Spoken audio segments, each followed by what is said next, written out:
Last time on D&D in the Ascension campaign, you guys continued your conversation with Queen Inaga as both Nicholas and Brooksby were essentially told that they were not to be present for the next conversation through not so subtle hints by the Queen herself. You discussed many things with her, being of that the prisons that you had found, or the one prison in Talshea, was meant for mostly one prisoner, and there is currently three other prisons housing three of the other children.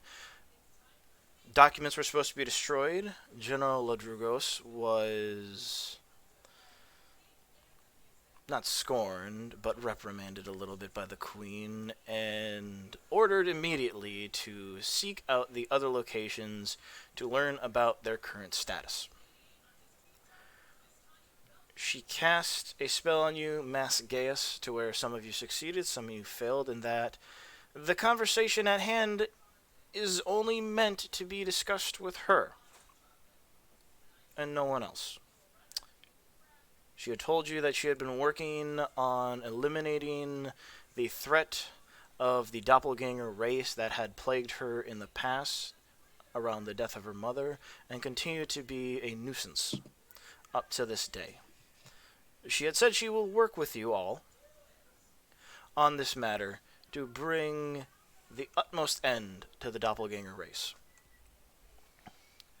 After this, you guys proceeded back to the mansion to where Nicholas Nagoya Morvant had set up several orbs around the corner of your state fawn and had begun tending to a plot of land in the corner. These orbs sucked away the sunlight, allowing him to be outside.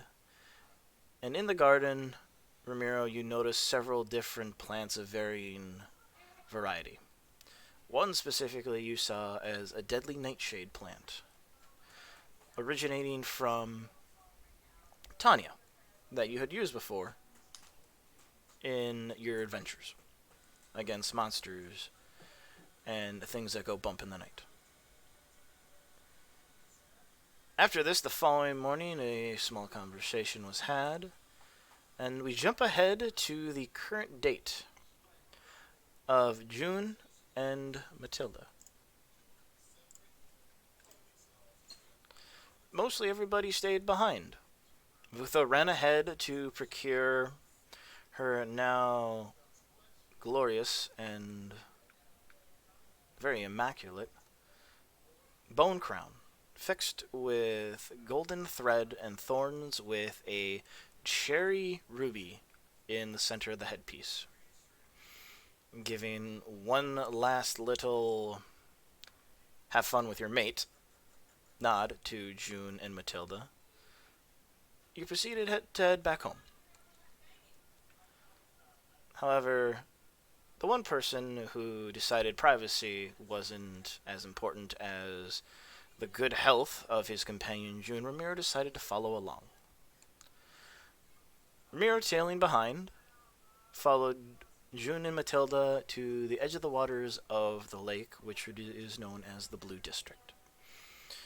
Matilda had pre-purchased several vials of water breathing, which allowed them to breathe underwater for an extended time of 8 hours. Ramiro, in doing so at a nearby vendor, purchased his own as well. However, at the cafe, Ramiro was seen by June. And after kind of confronting him, Ramiro decided to stick it out and continue following. At the Purple Ripple nightclub, where Matilda brought June for their date, they found it easy to enter as Matilda has a bit of a presence there, while many onlookers in line belittled the bouncer for taking You're allowing her in to the establishment ahead of them without waiting. Ramiro, you decided to sneak around out back, as you'd probably have to wait out front quite a while. Out back, you noticed that there were several employees taking a quote-unquote smoke break, and snuck in behind them, unseen, not existing almost even in the campaign with the role you had. Making your way up to the second level in a empty private box that overlooked the venue, you tracked June, who was now being hassled by Chad, Kyle, and Brad. Using two pitons as blunt objects, you hurled them at... It was more like a drop. He dropped, still doing damage. And then gravity turned to... Yeah, I totally killed a guy. You killed a guy. Yes, you did. You killed Brad, I believe. Yeah, I think it was Brad. Brad, Chad, is there a difference? Brad, Chad, and Kyle, all the bros of the group. The two other gentlemen... Yeah, Chad died. The two gentlemen picking up their comrade, who is now appears to be unconscious, left Matilda and June alone.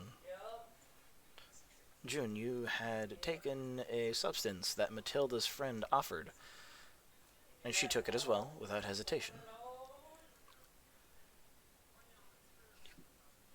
You currently, sir, I believe, as we had said, did I ever note any negative effects for that drug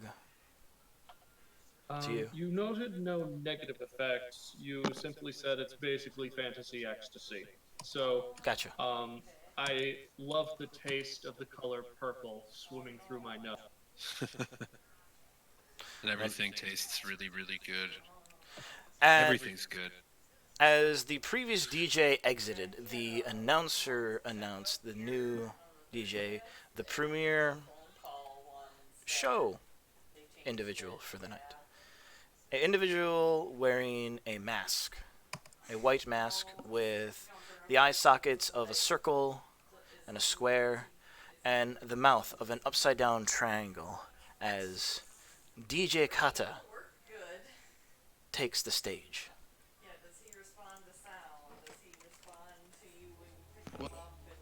What was the name of the nightclub again? I'm sorry. The Purple Ripple nightclub. Purple Ripple, right.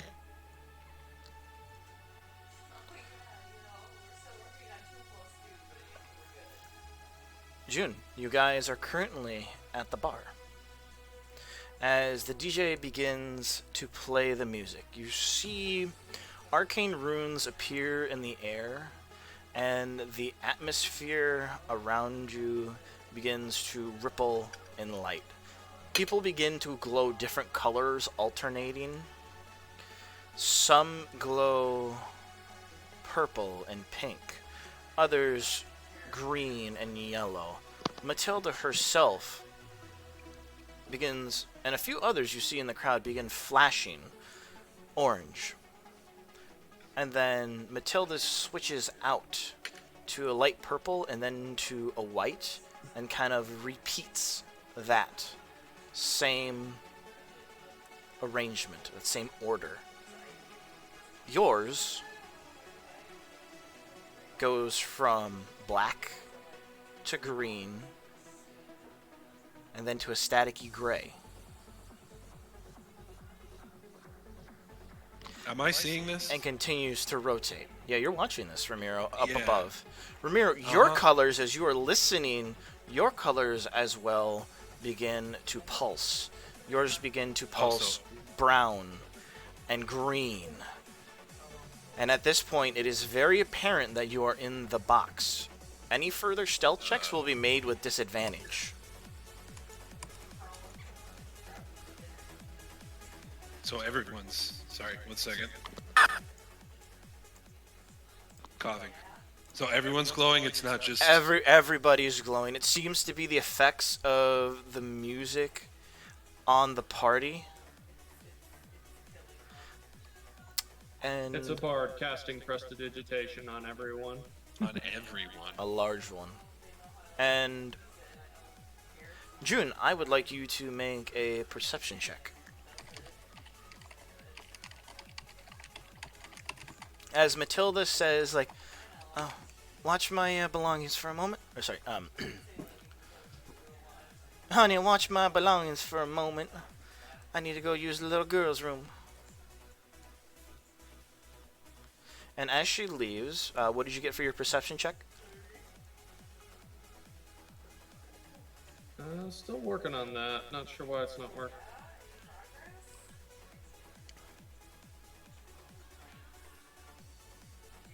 Okay, I think I don't need to see re-roll.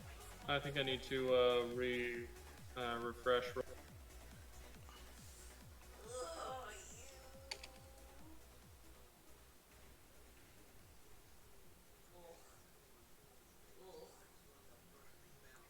Tell Kelly to get online and we can become friends, and we can both me and Ray can become friends. Gotcha. Okay. She's on the phone right now. 20 doesn't seem to be working. Give me a sec to grab some actual dice. Alright, don't worry about it. Ramiro, is there anything you would currently like to do as the music is playing and going on? Is there any other place that I might be able to move to that might be less like, hey, look at me? Off of the second floor and potentially out into the crowd. However, you still donning your armor and cloak and everything kind of sets you out from the crowd who are more in light attire meant for this kind of atmosphere. So you would stick out and you'd be like a, how to put it, you and your cloak would be basically your glowing umbrella in the middle of a bunch of seagulls. I don't know. That analogy's Totally not very use good. that. No, I get what you mean. I guess I'll just watch her. Like if she walks away. Do I smell anything funny in the area? Is that there a too much? like your smell is? If you want to make a roll, you can. If you want to make a roll, you can. However, it will be at disadvantage as there is a lot of. Well, then it would just be at flat. Okay. There's a I'm lot of. busy hearing the color 9, apparently. Yep. Nope. There's too much going on. I rolled a 10. 10?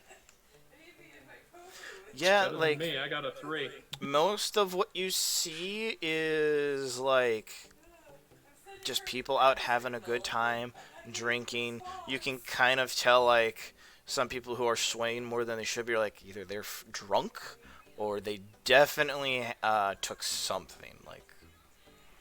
If I take the cloak off, am I still glowing? You're still glowing. It's literally your entire being is glowing. It extends to your whole person.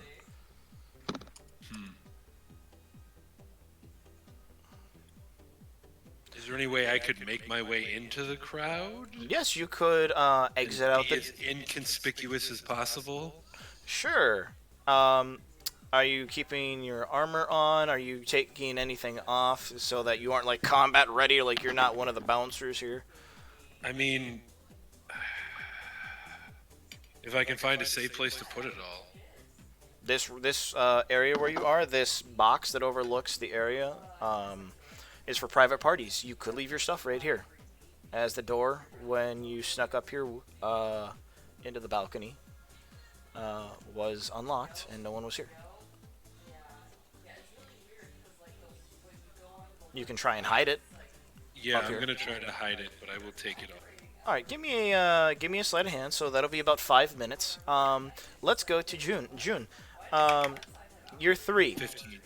You don't notice it right away, but as you're kind of sitting there, you see Matilda's like purse kind of like fall down to the ground, and it just begins to move. And out of it, you see a spectral staticky hand with what looks to be several more tablets. And it floats over to Matilda's drink and just drops like a bunch of them in there. And then disappears.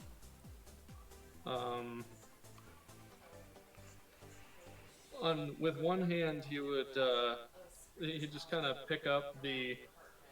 Well, he would use mage hands to pick up the purse and just kind of bring it over to him, It was kind of and it's then like just right start next. examining it, It was like right next to you, looking it and it kind of over. fell down on the ground.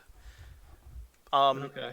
um, And then as I'm examining, like basically his he's turning it around, looking all over, and then is going to accidentally knock her drink off and spill on the floor.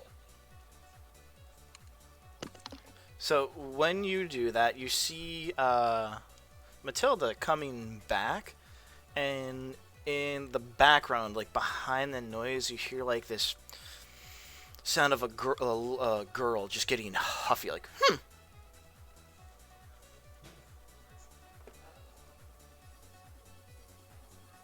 And Matilda comes up to you and she's like, "Oh no, dear, what happened? My drink." Your purse decided to jump off the counter, so. Oh, sorry, I knocked over your drink. That's. Sorry, here. You should hold on to this. Hands her her purse. Oh, thank you. And don't worry. So I'm gonna get you a drink, okay? I'll get you a new one. No, Okay. no, don't worry about that. Don't worry about that. Let's go out dancing on the floor. He continues walking toward the bar, but as she kind of grabs him, he just turns around and starts following her. Grimira, at this point in time, you have taken off your armor, and you're more even you're like your street attire. At this point. Right. Yeah, no, I mean, I have traveler's clothes that I wear, so they're decent. So what would you like to do? Give me a sleight of hand roll as well to hide your stuff. Those are 15. 15? Alright, keep that in mind. So, you want to make your way down to the floor? Do I have to go down on the floor, or is there like a second floor dance area? There's a second floor dance area. You're I in will one of stay the. on the top floor. But Gotcha. Alright, yeah, you can do that. close to the railing to keep my eye on them. Okay, as Matilda and June have left the bar, I need you to make a perception check for them, as they are now out on the dance floor, which is very 24. cramped. Never mind. You pick June out right away, as you see Matilda has fiery red hair, like not ginger style, but just red. Definitely noticeable, And she is very easy to pick out. especially for a guy who spent his life tracking things. So as you're kind of there, just kind of moving left and right with the little music, it kind of starts getting into you. Find yourself tapping your feet to it. You never heard this before, but you're starting to like this more and more. You're like, yeah, I really like this actually. So I'm getting into this. It has a nice beat. June, down on the floor as you begin to dance. I would like you to make another perception check. As you're both kind of moving with the beat, having a good time, the date's going really well. You've avoided the Kyle, Chad, and Brad scenario.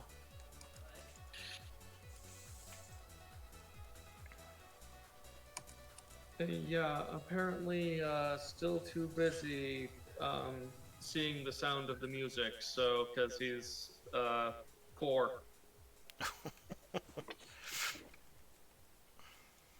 Well,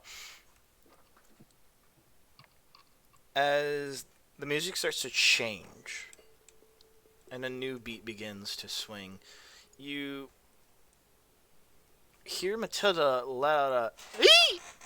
as she turns around and faces another guy and slaps him in the face and starts yelling at him. It's like, now that was uncalled for. What are you doing touching my butt? That's inappropriate. And the guy's like, "What? I didn't do anything. I'm just here dancing." He's like, "No, you totally touched my butt." And she's starting to get more and more frustrated as she begins yelling at this guy.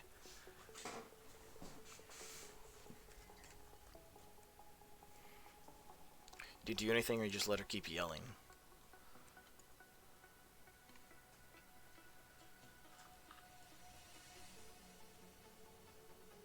I just rolled a 3 on a perception check. I don't think he even noticed that she's yelling at anybody right now. So You yeah, would you no you that you would notice. That you would notice. It was what you didn't see, but this, like, she's dancing in front of you, and you would see her turn around and see her Okay. yelling at this guy. It's like, "You little scumbag! What do you do? Go touching girls all around?" Mage hand. Mage hand too. My mage hand is going to appear behind the guy and smack the back of his head. Just, And he's like, "Ah, what the heck was that?" And he kind of looks around, like, disappears. you hear, like, behind the music a little.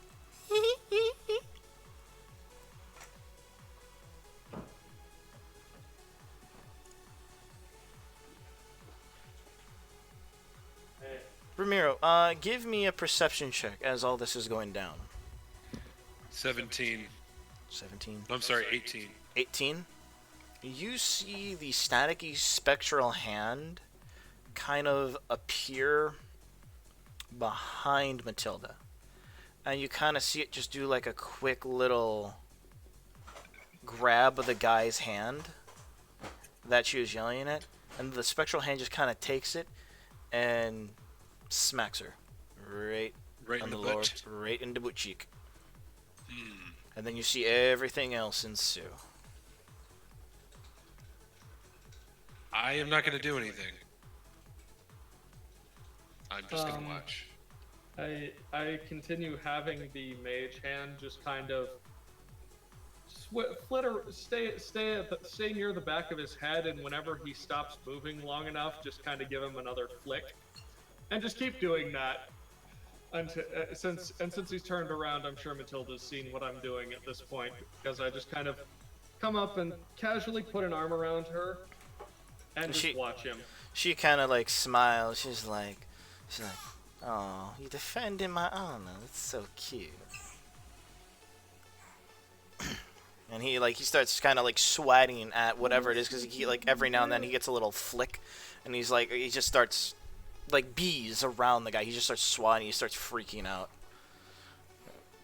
and he just starts like scrambling away, like trying to get out of the crowd, and like whatever's attacking him just keeps at him. Well, as he starts getting away, I dismiss my mage hand, and just go back to dancing. Okay, I gotta restart my internet real quick. I'll be back, alright? Gotcha. Okay.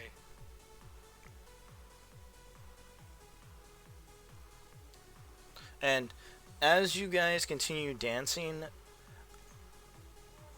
I want you to make a dexterity saving throw. Not for yourself, but as Matilda's leg gets yanked up right in front of you by that same spectral hand. And you can hear just the sound in the back of the music. Let's see if you can catch her. Actually, a dex check. A straight dex check. Okay, you said dex check, not dex save. Not dex save, because this is more so reacting to her falling. Okay, that's a total of 15. That is a success.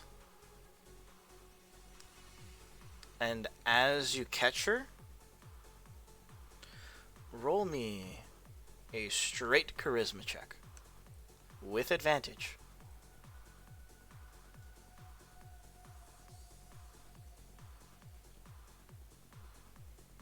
If it's just straight charisma, that's 23. She takes a moment as you catch her in midair, looks into your eyes, and proceeds to kiss you. Oh yeah. She's going big there.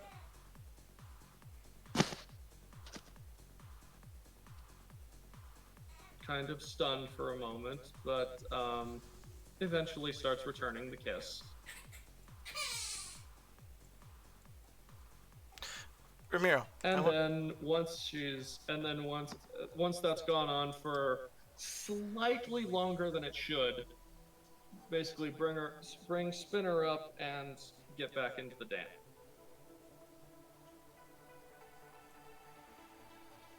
cool. Ramiro, make a perception check for me. 14.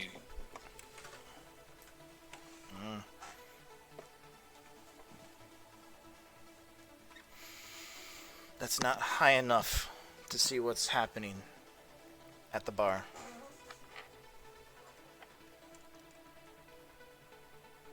So what do I see then? Because I mean, I've stared right at the top balcony. What you do see is you see a flying glass of alcohol flying towards Matilda. And when you trace it back, you see a spectral hand made of static. Two of them just grabbing drinks off of the bar, and people are just their drinks go flying, and they just kind of look stunned and shocked at this. And 11 will hit Matilda, as she is a commoner. June, the first drink makes contact with her and hits her.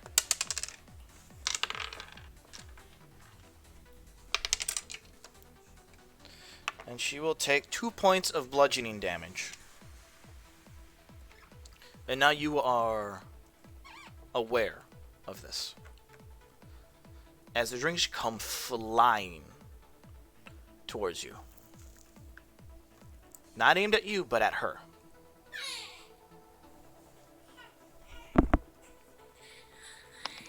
How long would it take me to put my stuff back on? It'll take you... You wear leather, I believe, right? It's male. Male? 5 minutes.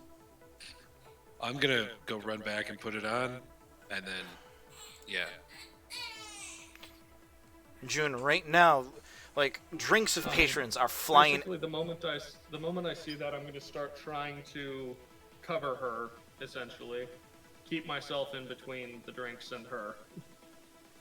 Cool. So I'm going to roll for 2 of the drinks. Does a 12 hit you? No. You are not wearing any armor as you are at the nightclub. I would assume you are... you don't wear armor because you're a warlock anyway. Right. So that doesn't matter. I do wear armor. I have Sorcerer. studded leather. Okay, what is your AC So- without the studded leather? It's 12. So 12. yes, that would. Alright, so... And then a 17 is definitely going to hit you.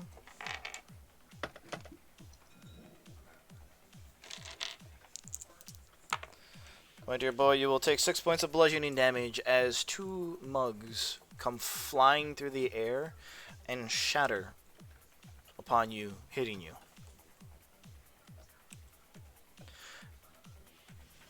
And when that happens, you start to hear, like, a gasp behind the music. And then the echoes of feet running away. And then nothing.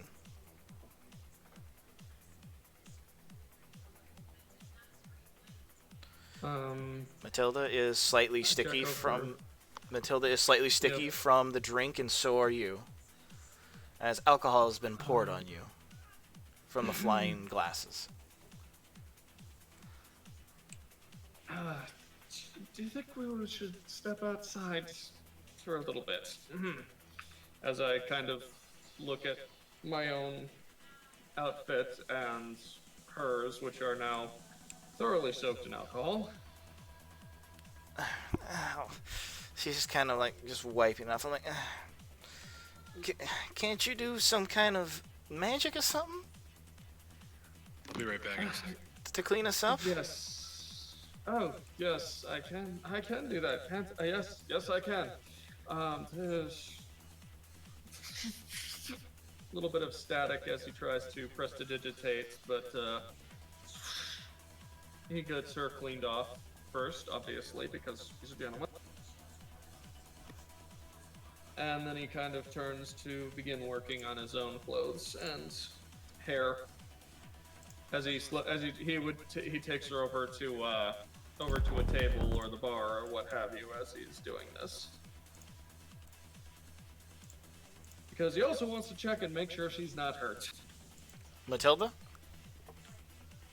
Yes. She took 2 points of damage, but right now it's just a little bruise and a little cut from the impact.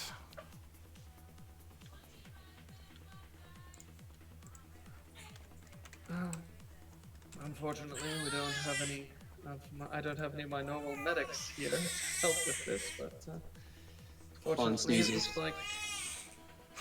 Fortunately, it looks like the alcohol has cauterized any of the wounds, or at least sanitized them. So we should be good. And yeah, again, like I said, he finishes prestidigitating himself and her as best he can. I am back.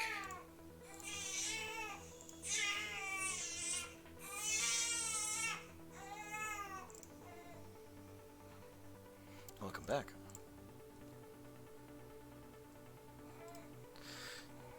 She's like, oh, don't worry about it. Sometimes there are people who get a little jealous of me. I mean, out front, you know, when people get in finally, sometimes they want a little payback.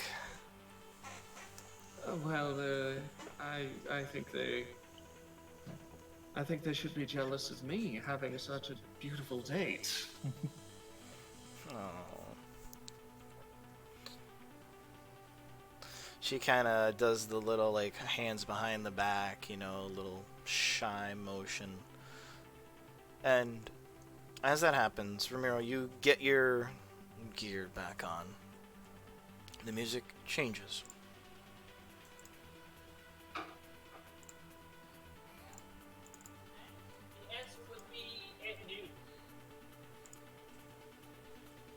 And you hear,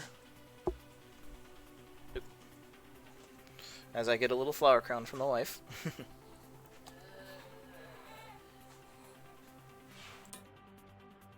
Be careful, that's probably the crown of madness. It could be the Crown of Madness.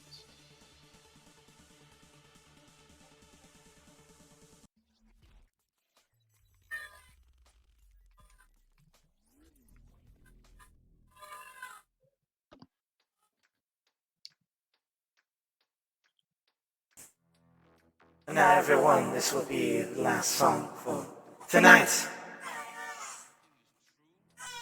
As you hear DJ Kanto speaking for the first time. I hope you have all enjoyed the show. And don't forget, every time here I'm at the Purple Ripple, I like to select a few from the crowd to come back for a private show and to hang out with myself. I know a lot of you are fans and have come here time and time again. So, enjoy the beats.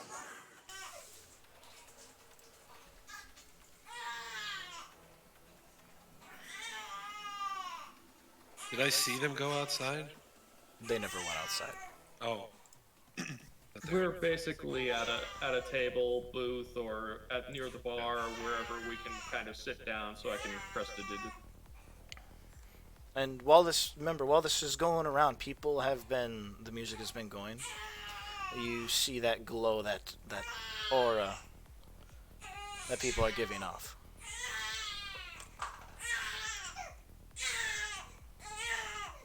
You guys making some noise tonight.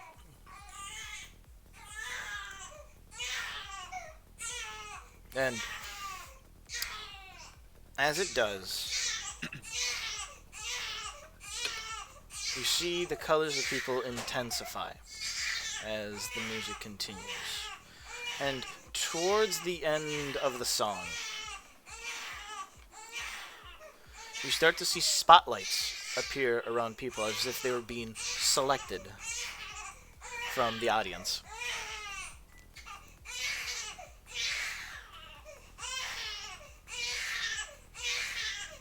You see several people around you, June. You get the light on them. And then you see it hits Matilda as well. What? Garrett, I'm at my emotional and exhaustion limit.